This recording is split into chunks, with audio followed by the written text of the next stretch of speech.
Hello, guys, and welcome back to the retrospective ranking series. This is a very special episode today as we will be tackling 4 maps in this one video.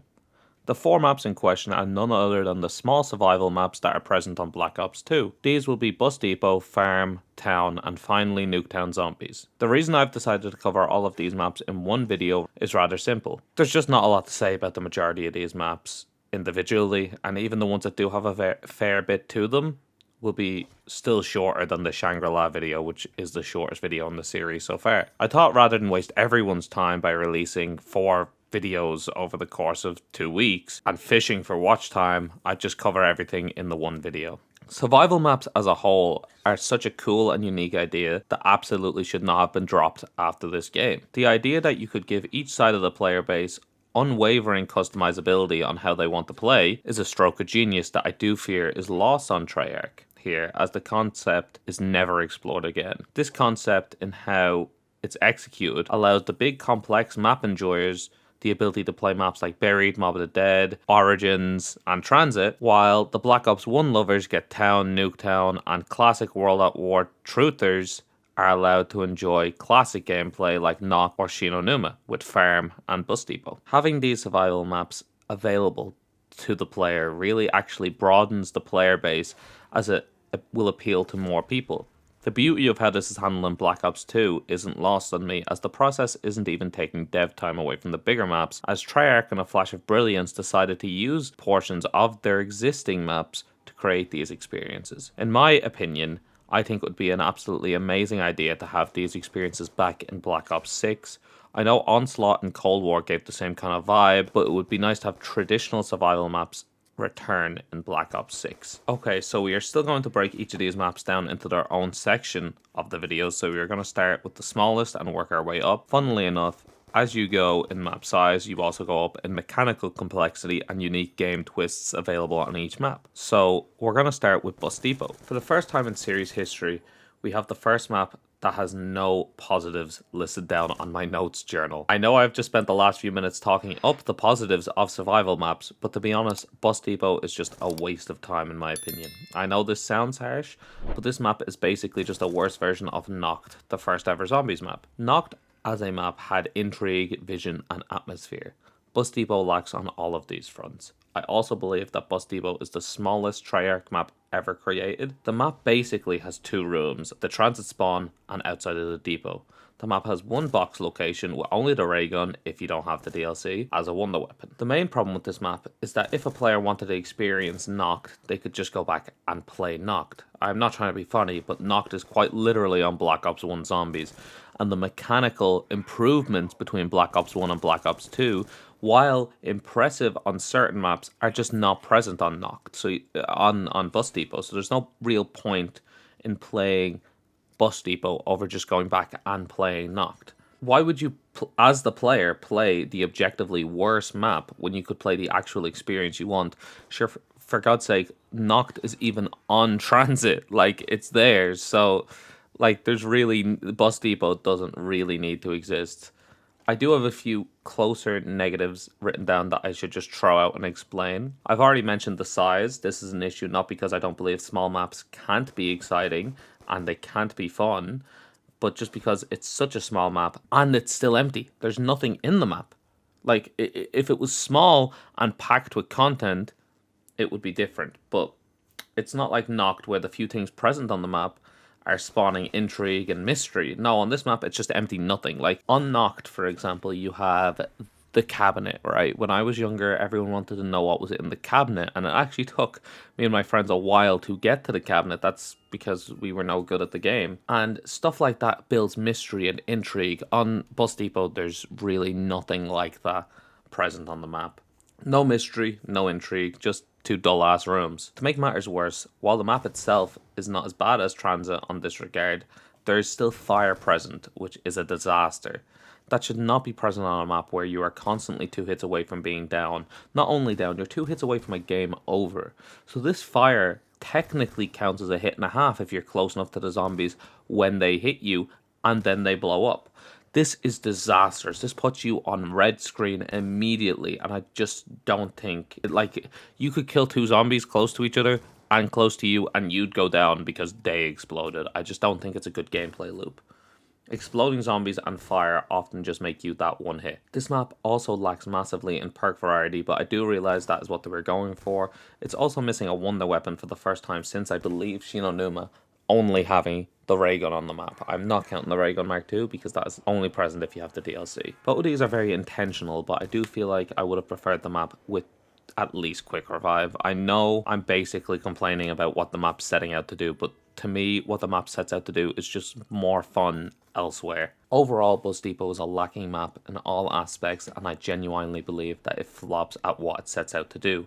I have no other choice than to place Bus Depot in F for the first time in this series. Moving on to the next map on the chopping block, we have Farm, which like Bus Depot is also trying to emulate an experience from World at War, that being Verrucht, with an argument being made for Shinonuma as well. This map does a better job than Bus Depot at achieving the gameplay that is expected of it, but I still feel like it's not as good as the original that it is trying to replicate.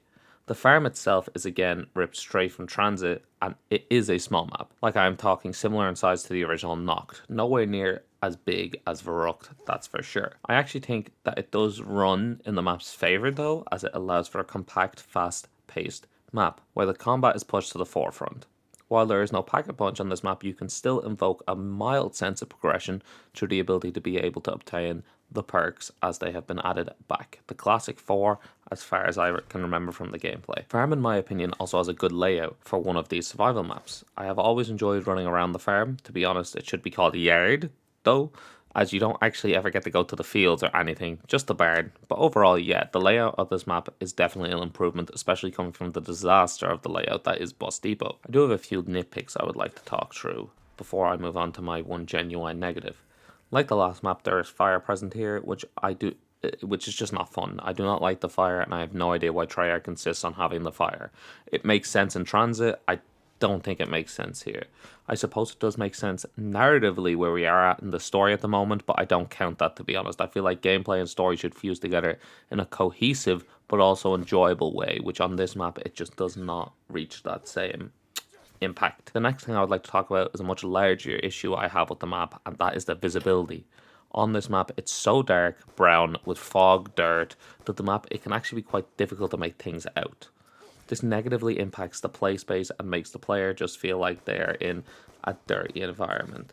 This is the only map I feel like this is a major issue on. I have no idea why it's so dark and murky. It just feels like everything is being viewed from under swamp-like water. Overall, Farm is a less notable map than Bus Depot because it is not as harmful to the overall zombies experience. It's not as boring, it's not as dull, and it actually does what it sets out to do a lot better than Bus Depot. It does nothing outrageous, but it also plays the basic formula a bit too safe with little in terms of gameplay experience or progression. Because of all these factors, I will be forced to give Farm a low D tier rating. Moving on to Town next, this is by far the biggest of the Green Run survival maps, and with that it also comes with the most features. It has multiple new perks on top of the old 4 and comes with the inclusion of a pack-a-punch. This map is the map that a lot of people would play instead of Transit on launch. I do think that if you're looking for a basic survival experience, that this map is better than Transit, but as an overall package, I'm not sure I would agree with this community sentiment. The perk selection on this map is quite nice. It's really good. We have the 4 core perks, including Double Tap 2.0, of course, and then additionally we have Stamina Up and Tombstone. If you're playing on co-op and kill yourself with a load of points, there's actually a really fun glitch that you can do with Tombstone that allows you to get every perk on the map, which was something I always used to do when I was younger to flex on my friends that didn't know how it worked. Stamina Up, as I've stated before, is probably my favourite perk in all of Zombies, so while it's not super necessary here, I still like its use, and I just see it as a huge quality of life improvement. This map is also the only version of Green Run survival maps that has the pack-a-punch, making it more of a Derice gameplay loop than any other World at War map. It also could be, akin to something like Black Ops 1's Kino der Toten. This is a bad comparison for Town to hold up to though, because this map is nowhere near as good as Derice. I can say that for certain. The addition of the pack-a-punch in this map makes it a fan favourite that would allow them to go for higher rounds and that were quite difficult to obtain on the earlier maps that I was just talking about. Town's layout and map design is iconic. It is lit well and plays better than the previous 2 maps. The main issue that the map and the layout holds is again with the fire. While the last two maps the fire was a minor issue and could be largely avoided, on this map that's not really the case, as there's large fire cracks and pools of lava that the player must navigate to get out of the most basic necessities. Pack-a-Punch is located in the middle of the biggest lake of fire, but this is the one area of the map that I don't mind being covered in fire, as the Pack-a-Punch should have some form of risk and reward, as it provides you with such a massive increase in power. Overall, Town is another basic survival map with not a lot to say about it, but what it does right, it is executed better than the two previous maps, and the quality gameplay experience that you can get from Town if you did not want to play one of the larger maps cannot be understated. With all of that taken into consideration, I'll have to give this map a mid-B tier. A fun fact about all these maps is that in the settings you could also set max ammo rounds in the form of Hellhounds. These custom round settings are an incredibly fun addition, and honestly I think Treyarch should have spent some more time developing them. We also have the ability to change your starting round and the difficulty, which as far as I'm aware the difficulty just changes when zombies begin to sprint, but the changing round is brilliant. It allows you to skip some of them early rounds, as I do for the Nuketown gameplay. I skip straight to round 5 where the zombies are already starting to move a bit faster and the spawns are a bit faster, because them early round gameplay, it can be quite boring for someone that's played zombies for all this time, and you might not start with as many points as you'd get from the natural gameplay progression, but I find it is worth it in the long run if you just want to get straight into it. The ability to customize that experience is really one of the cornerstones of these survival maps. It's all about customizing your experience and playing the way you want to play, which is why I think, again, Black Ops 6 should take this into account. The final map we're discussing in this mega video is none other than Nuketown Zombies, which is a classic multiplayer map released and retooled for the Call of Duty Zombies game mode. I was actually in a Discord call while coming up with my notes on this map, and I asked one of my near and dear friends, Jack, who is a long-time Zombies player, what his thoughts on Nuketown are, and this was his response. Nuketown Zombies was the first Zombies map made without a real narrative and instead made for pure fun, which would have paved the way for other small extra maps. Back after Black Ops 1's release, the Zombies community was creating more of those tougher small map experiences, and with Nuketown being the fan favourite multiplayer map, it was only a matter of time before mods were released combining the mode with the map. So when Treyarch was developing Black Ops 2, they only saw fit to create an official map within Nuketown. This decision would pave the way for other smaller extra maps to be added with no real purpose other than the player enjoyment, such as Groston House from World War II Zombies. Thank you for that, Jack. Lovely little speech from me. While I agree with the majority of these points that Jack made, there were actually a lot of fun little narrative Easter eggs on this map, so I disagree with him on the narrative thing. For example, we have the transit bus, the Marlton and the bunker, and of course the fact that this map takes place at the same time as the moon Easter egg. These are not major narratives, to be fair, but it is nice to have these narrative tidbits and a little bit of Easter eggs to keep the player engaged as the map progresses. There is, of course, a unique weapon, not wonder weapon, but unique weapon on this map as well. That is the M27. It appears nowhere else in Black Ops 2 Zombies. This gun only shows up on this map, and I found it to be incredibly fun to use. This gun is nothing special in terms of power, but it's a clean gun, and it's a really fun gun to use. There is one woeful decision holding Nuketown back from becoming one of the greats, and that is, of course, its perk spawn system, where every 5 rounds, perks would fall from the sky.